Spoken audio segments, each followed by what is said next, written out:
This public sculpture right here is a tall brick tower. As far as we can tell, it looks like human beings, kind of, stretched up toward the sky with their arms up. We originally didn't even know that this was the statue just because we weren't looking for something that big. So behind me there is a fountain, which we missed the first time, so don't be sad if you didn't see it either. This one is seems like very old. So maybe these people are reaching up toward the sky for the water. They're the link to the rain coming down. Originally, I thought it looks like a piece of paper with a mangled paper clip all poked through it. This is the entrance to Las Cascadas Park, which makes sense because it is where the water is flowing. So there's not really much water in it right now. The statue itself is called the Power of Words. The statue behind me, done by Enrique Morales and Carmen Pinos, stretches for 3 blocks down the middle of the street. Originally we thought it looked like a railroad suspended above the street, and after doing more research we realized that a train actually used to run down the middle of the street. It's also built on a waste dump, so trees are not able to be planted there. So the metal structure with the wood acts as a type of urban tree in sense, with metal, and then the wood is the branches and the leaves to provide some shade for those walking in the summer months. This is David and Goliath by Antonieva, and you'll notice that it's very tall, and he did this for a reason. He wanted it to be so that it's the only thing you look at when you're underneath it and you're looking up. You don't see the skyscrapers, everything is free from obstruction. It represents a struggle for freedom of expression in an urban planning context. So that's the battle with David and Goliath. It's the little guy winning in this case. People have overcome the giant power of urban development.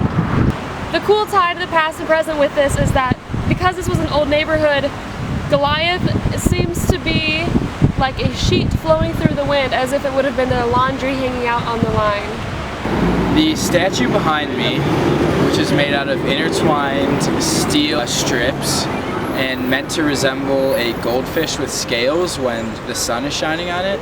It's designed by Frank Gehry, who's the same person that designed Millennium Park in Chicago, and he's famous for designing things that resemble fish. So his goldfish statue behind us was also created for the Olympics to kind of symbolize Barcelona jumping into the ocean. As you can see, it's kind of swimming through the air, ready to go to the ocean and kind of open up the city to the beach.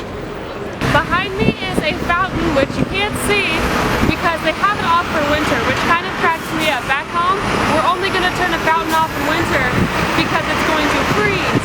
It's not going to freeze here in Barcelona, so why is the fountain off?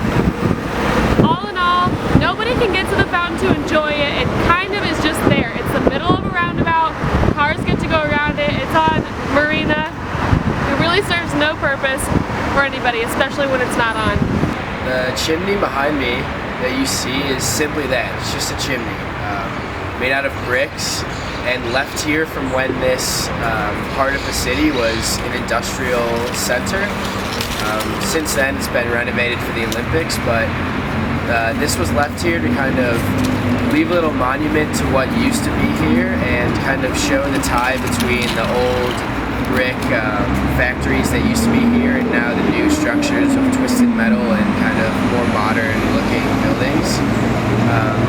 It's also required by law that you don't tear down the chimneys from some factories. So if you notice around the city, you may see some other chimneys similar to this one.